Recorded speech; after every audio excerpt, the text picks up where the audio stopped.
Assalamualaikum warahmatullahi wabarakatuh.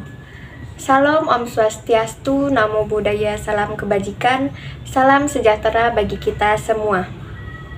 Perkenalkan, nama saya Salwa Ananda Nurmawati dari kelas 2C, Fakultas Hukum Universitas Surya Kencana dengan nomor absen 37. Di sini saya akan mereview kembali materi hukum pidana pada pertemuan ketiga yang telah disampaikan oleh Ibu Profesor Dr. Hajah Heni Nuraini, SHMH, yang dibantu oleh Bapak Dr. M. Rendi Aridayandi, SHMH. Seperti yang kita ketahui, pengertian hukum pidana dalam bahasa Belanda yaitu strafrecht.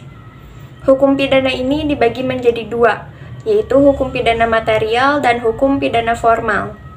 Dalam hukum pidana material, terdapat keseluruhan peraturan yang memuat larangan atau keharusan, dan bagi yang melanggarnya diancam dengan pidana, serta berisi keharusan dan larangan yang harus dilaksanakan dan diatur berdasarkan asas legalitas atau criminal act, mengatur tentang siapa-siapa yang dapat dimintai pertanggungjawaban dan diatur berdasarkan asas kesalahan, atau criminal liability atau criminal responsibility. Contohnya dalam KUHP dan beberapa peraturan di luar KUHP. Sedangkan dalam hukum pidana formal, terdapat keseluruhan peraturan yang memuat hak atau cara-cara negara untuk memberikan pemidanaan terhadap orang-orang yang melakukan perbuatan terlarang atau tindak pidana. Hukum pidana formal merupakan hak negara yang dilakukan oleh aparat penegak hukum atau criminal procedure. Contohnya KUHAP atau Undang-Undang Nomor 8 Tahun 1981.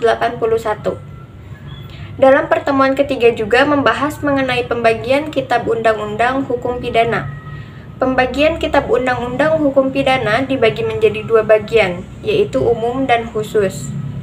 Bagian yang bersifat umum berlaku untuk seluruh lapangan hukum pidana, baik yang terdapat dalam KUHP maupun di luar KUHP.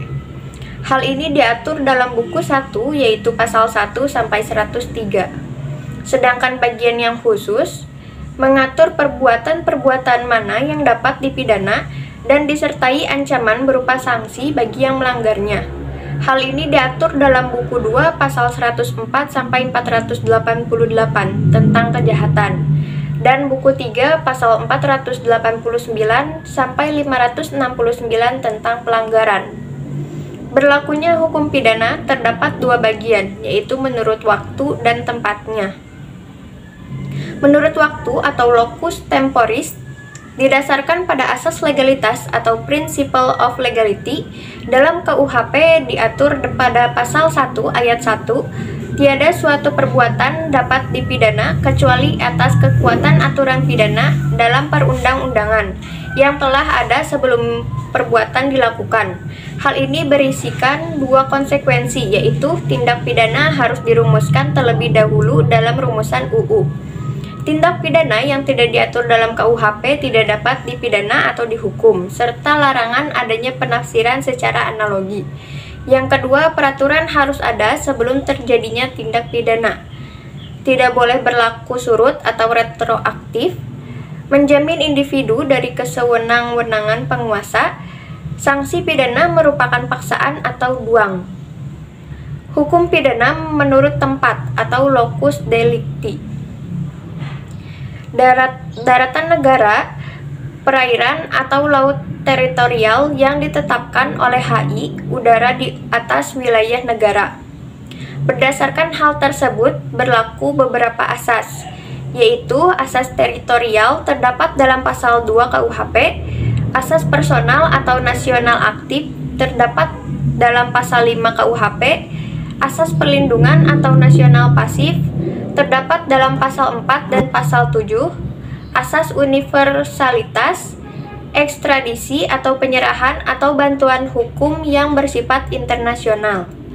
Mungkin cukup sekian review materi yang dapat saya sampaikan. Mohon maaf apabila ada kesalahan kata dan pengucapan. Semoga ilmunya dapat bermanfaat bagi kita semua. Terima kasih atas perhatiannya. Wabillahi taufik wal hidayah. Wassalamualaikum warahmatullahi wabarakatuh.